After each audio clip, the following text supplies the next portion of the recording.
I think it's inspiring to know that, you come from a background that was rough, foreigner background, you was involved in the street life. You decided to make a change, especially because of your son. I think it's inspiring to know because it's a lot of people in that position right now that may be watching this video. So my question to you is, what was your alternative? What were you looking to do, or what did you start doing different? You mentioned you ended up leaving the streets and leaving your past behind. What did you end up doing, in replacement of that?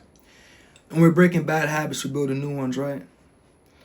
And often it's hard because a lot of the habits are attached to our nervous system. But that's a whole nother conversation. The travels were hard as fuck, bro. And reason being because I was trying to unchannel a lot of learned behaviors that I had, whether it was how I seen it or it was taught to me by a peer or somebody that I looked up to. It was a lot of that going on. So I had to do a lot of unraveling before I could start to fly my kite. It just had to be done.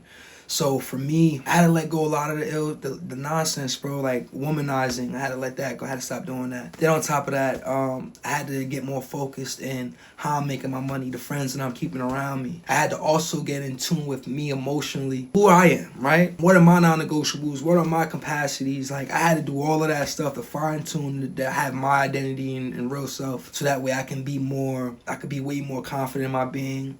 I could be way more just a well-rounded person, a father, a man, everything.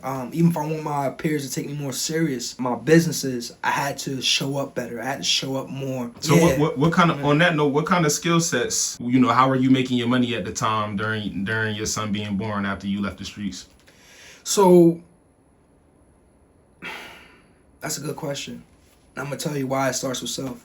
Because I had to swallow pride. Swallowing pride, I no longer could make the fast money. I had to go get me a little warehouse job and do what these jokers is telling me to do. Talking overtime, y'all know how it goes with warehouse jobs.